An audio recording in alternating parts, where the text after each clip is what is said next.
శ్రీమాత్రే నమ. జయ గురు దత్తాత్రేయ నమ. ఈ వీడియోలో మనం వృషభ రాశి వారికి మే 10వ తారీఖు నుంచి 16వ తారీఖు మధ్యలో జరగబోయే వారఫలాలు పరిశీలించినప్పుడు ఏ రాశి వారికైనా ఆ రాశ్యాధిపతి బలాన్ని బట్టే జాతకుడి యొక్క గోచారం ఆధారపడి ఉంటుంది. మరి ప్రస్తుతం రాశ్యాధిపతి శుక్రుడు రాశి అందే సంచరించడం జరుగుతుంది మే 14వ తారీఖు వరకు కూడా. అది జాతకుడికి చాలా వరకు శుక్రగ్రహ అనుగ్రహం సంపూర్ణంగా లభిస్తుంది. దీనివల్ల ఏముందంటే స్త్రీల నుంచి అనుకూలత ఏర్పడుతుంది. మీలో ఉన్నటువంటి నైపుణ్యానికి మ్యూజిక్ సంగీతం అంటే శుక్రుడికి సంబంధించినటువంటి కళలలో ఎవరైతే ఉంటారో వారికి తగిన ప్రాధాన్యత తగిన గుర్తింపు రావడం జరుగుతుంటుంది. ఇది స్త్రీలకి మరింత అవకాశాలు పెంచడం జరుగుతూ ఉంటుంది. స్త్రీల సమయంలో స్వయం కృషితో వారు ధనం సంపాదించుకునే విధంగా వారికి ప్రోత్సాహం లభిస్తుంది. వారికి ఏదైనా బ్యాంకు రుణం కానీ ఫైనాన్స్ సౌకర్యం కానీ లభించే అవకాశం ఉంది. అలాగే మీ యొక్క ఉద్యోగానికి కానీ వ్యాపారానికి కానీ మీ భర్త తరపు బంధువులు మీ అత్తగారు కూడా సహకరించడం జరుగుతూ ఉంటుంది. అలాగే ఎవరైనా స్త్రీలు ఉద్యోగ ప్రయత్నం చేస్తుంటే ఉద్యోగ ప్రయత్నం కూడా ఫలించే అవకాశం ఉంది. ఎందుకంటే వృషభ రాశి వారికి షష్టాధిపతి శుక్రుడు కూడా రాశి అందు ఉండడం ఇది అనుకూలంగా ఉంటుంది. ఇది సినిమా రంగం టీవీ మీడియా ఉన్న వాళ్ళకి మంచి ఫలితాలు ఇవ్వడం జరుగుతుంది. ఇది మగవారికి వివాహ విషయంలో ఉన్నటువంటి సమస్యలు పరిష్కారం అవుతాయి. ఈ సమయంలో వివాహం జరగడం కానీ మీరు ఏదైనా పెళ్లి చూపులకో వివాహ సంబంధాలు ప్రయత్నం చేస్తున్నప్పుడు కంప్లీట్గా మీరు వాళ్ళకి నచ్చడం వల్ల వివాహం నిర్ణయం అయ్యే అవకాశాలు కూడా చాలా బలంగా ఉండడం జరుగుతుంది. ఇక మే 14వ తారీఖు తర్వాత శుక్రుడు ధనస్థానంలో సంచరిస్తున్నాడు. ఇది కామన్గా ఏంటంటే కుటుంబ విషయాల్లో మీకు ఏదో ఒక శుభకార్యం జరగడం, అలాగే దూరమైనటువంటి బంధువులు కానీ మీ యొక్క రక్త సంబంధికులు కానీ మీ కుటుంబంలో అంతా కలుసుకుంటారు అన్నమాట. ఏదో ఒక శుభకార్యమో పెళ్ళో గెట్ టుగెదరో బర్త్డే పార్టీ జరగడం వల్ల కుటుంబం అంతా ఒక చోట కలుసుకొని మంచి విషయాల కోసం చర్చించుకోవడం, ఏదో ఒక పుణ్య కార్యక్రమం చేస్తారు. ఎందుకంటే గురువు శుభుడుగా లాభాధిపతిగా ధనస్థానంలో ఉన్నాడు. అటువంటి శుభగ్రహానికి ఇంకొక శుభగ్రహం రాశ్యాధిపతిగా ఉన్నటువంటి ఈ శుక్రుడు కలగడం వల్ల నిజంగా కుటుంబంలో చాలా అదృష్టం. కుటుంబ సంపద పెరుగుతుంది, కుటుంబ గౌరవం పెరుగుతుంది. కుటుంబంలో ఎవరో ఒకరికి ఆర్థికంగాను వివాహపరంగా గాను సంతానపరంగా కూడా లాభం కలిగే అవకాశం ఉంది. ఇక ప్రధానంగా కుజుడు ఈ వార ప్రారంభంలో కుజుడు 11వ స్థానంలో ఉండి మరి శనితో కలిసి ఉండడం వలన నూతన ఉద్యోగ ప్రయత్నాలు ఫలిస్తాయి. ఉద్యోగపరంగా కొంత ప్రమోషన్ కానీ అభివృద్ధి కానీ తప్పకుండా లభించే అవకాశం ఉన్నది. ఇక ప్రధానంగా ఈ 11వ తారీఖు మే నెలలో కుజుడు 12వ స్థానంలోకి రావడం జరుగుతుంది. అది కొంతవరకు మరి ఏదైనా స్థిరాస్తి మీద పెట్టుబడి పెట్టడం కానీ మీ యొక్క జీవిత భాగస్వామికి ఆర్థిక పరంగా సహకరించవలసి ఉంటుంది.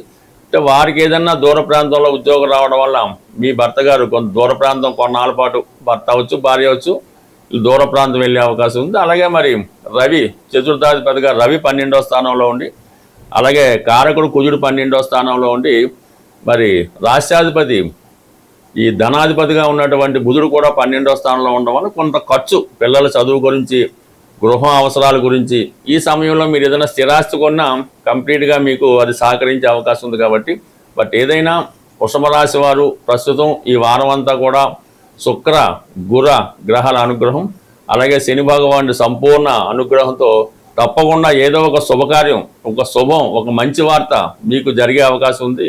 మనకి ఈ వారంలో 12వ తారీఖున హనుమత్ జయంతి రాబోతుంది. అయితే ఎప్పుడు ఆంజనేయ స్వామిని పూజించడం అన్నది ఆ ఫలితం ఒక రకంగా ఉంటుంది. కొన్ని ప్రత్యేకమైనటువంటి పర్వదినాల్లో ఈ స్వామిని పూజించినప్పుడు ఆ ఫలితం మనకి మరింత శీఘ్రంగా వచ్చే అవకాశం ఉంటుంది.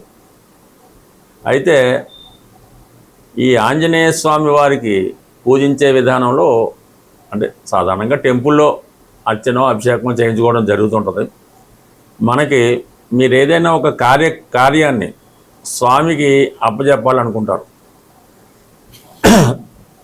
మీరు ఏదైనా ఒక కార్యాన్ని స్వామికి అప్పచెప్పాలి లేదంటే మనం కోరుకోవాలనుకుంటాం. అది ఉద్యోగమా పెళ్ళ సంతానమా ఏదైనా అయినప్పుడు మరి స్వామివారికి తమలపాకులతో పూజ చేయడం వల్ల మీకు ఆ కోరిక సిద్ధించడం జరుగుతూ ఉంటుందన్నమాట. ఆ కార్యక్రమం విజయవంతంగా పూర్తవడం జరుగుతూ ఉంటుంది. మీకు రుణ బాధలు ఎక్కువగా ఉన్నాయి, అన్నదమ్ములతో విభేదాలు, భార్యాభర్తల మధ్య సమస్యలు, ఇటువంటి ఉన్నప్పుడు స్వామివారిని మంగళవారం రోజు మరి సింధూరంతో అభిషేకం చేయడం వల్ల ఇటువంటి సమస్యలకి పరిష్కారం దొరుకుతుంది. మనం కేవలం ఉద్యోగం కొరకు ప్రయత్నం చేస్తున్నాం, ఎటువంటిగా ఉద్యోగం రావటం లేదనుకున్నప్పుడు మీరు ఉద్యోగం వచ్చేదాకా కూడా ప్రతి శనివారం రోజు ఆంజనేయ స్వామి వారి ఆలయంలో దర్శించుకోవడం, అంటే శనివారం అది దర్శించుకొని మీకు వీలున్నప్పుడు వడమాల స్వామికి సమర్పించవలసి ఉంటుంది. అలాగే ఒక 5 అరటిపళ్ళు బాగా ముగ్గినవి స్వామికి నైవేద్యంగా ఇవ్వడం వల్ల కంప్లీట్గా మీకు ఈ యొక్క ఉద్యోగ ప్రయత్నాలు నెరవేరుతాయి. అంటే కంటిన్యూడ్ చేయనివ్వడం, మీకు కొన్ని వారాలు చేయబోతులకే మీరు ఆ ఫలితం వచ్చేస్తుంది. దాని తర్వాత మీరు ఆ ఉద్యోగంలోకి వెళ్ళి స్వామిని మర్చిపోవడం జరుగుతూ ఉంటుంది.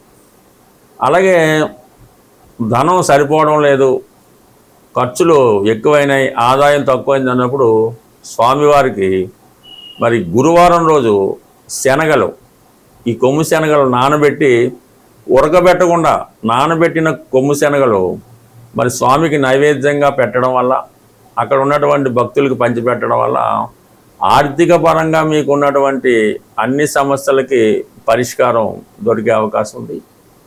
ఇక ప్రధానంగా ధనం ఏమీ లేదు, ఏ పని చేయలేకపోతున్నాం, ఫైనాన్స్గా బాగుండాలనుకున్న వాళ్ళు బుధవారం రోజు, అంటే బుధుడు వ్యాపారకారకుడు కాబట్టి వ్యాపారం సజావుగా సాగాలన్నా, విద్యార్థులకు చదువు బాగా రావాలన్నా ఈ బుధవారం రోజు ఆంజనేయ స్వామి వారి ఆలయంలో అటుకులు బెల్లం కలిపి పొడిగానే అక్కడ స్వామికి నైవేద్యంగా పెట్టడం వల్ల కూడా మీకు ఈ వ్యాపార పరంగా కానీ ఉద్యోగపరంగా కానీ అవకాశం అది ఉంటుంది. ఈ విధంగా మరి ఏ సమస్యకైనా స్వామి పరిష్కారం చూపగలరు. అయితే ఆ సమస్యను బట్టి ఏ గ్రహం ఆ సమస్యకి కారణమవుతుంది, ఆ రోజు స్వామివారిని విధి విధానంగా పూజించడం వల్ల 100% మీరు అది పొందుతారు. అది పర్టికులర్గా నియమం.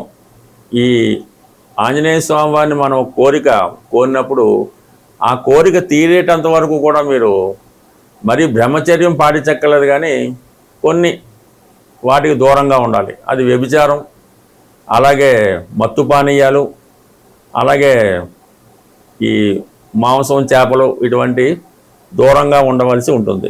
అలాగే మీకు స్వామి ఇవ్వడం జరుగుతుంది. ఇవన్నీ మానేసి మీరు ఒక 40 రోజులు అనుకుందాం, ఒక 5 వారాలు అనుకుందాం, అనుకోకర్లేదు. మీరు కంటిన్యూ చేయండి, కంప్లీట్గా మీ సమస్య తీరడం జరుగుతుంది. బట్ ఏదైనా ఒక దీక్ష చేసినప్పుడు కొన్ని వదులుకోవాల్సి ఉంటుంది. అన్నీ కావాలి, అన్నీ చేస్తాం, ఈ స్వామిని చూస్తాం, ఎన్ని పూజలు చేసాం, ఉపయోగం లేదంటే కుదరదు. కంపల్సరిగా కఠినమైనటువంటి శ్రమతో మీరు ఒక యమ నియమాలు పాటించినప్పుడు అది మీ నియమాన్ని బట్టి ఎంత తొందరగా రావడం అన్నది అది నిర్ణయం జరుగుతుంది. బట్ ఏదైనా ప్రయత్నం ఇంపార్టెంటు, దీక్ష ఇంపార్టెంటు. 100% స్వామి తలుచుకుంటే ఇవ్వనిదైతే ఏదీ లేదు. అయితే కొన్ని ప్రసిద్ధ దేవాలయాలు ప్రతి ప్రాంతంలో ఉండడం జరుగుతాయి. అలాగే హైదరాబాద్లో ఉన్నటువంటి కొన్ని ప్రముఖ దేవాలయాలు, వాటిని తెలుసుకొని సందర్శించడం వల్ల బ్రహ్మాండంగా మీ జీవితం లైఫ్ టర్న్ తీసుకునే అవకాశం ఉంటుంది. స్వస్తి.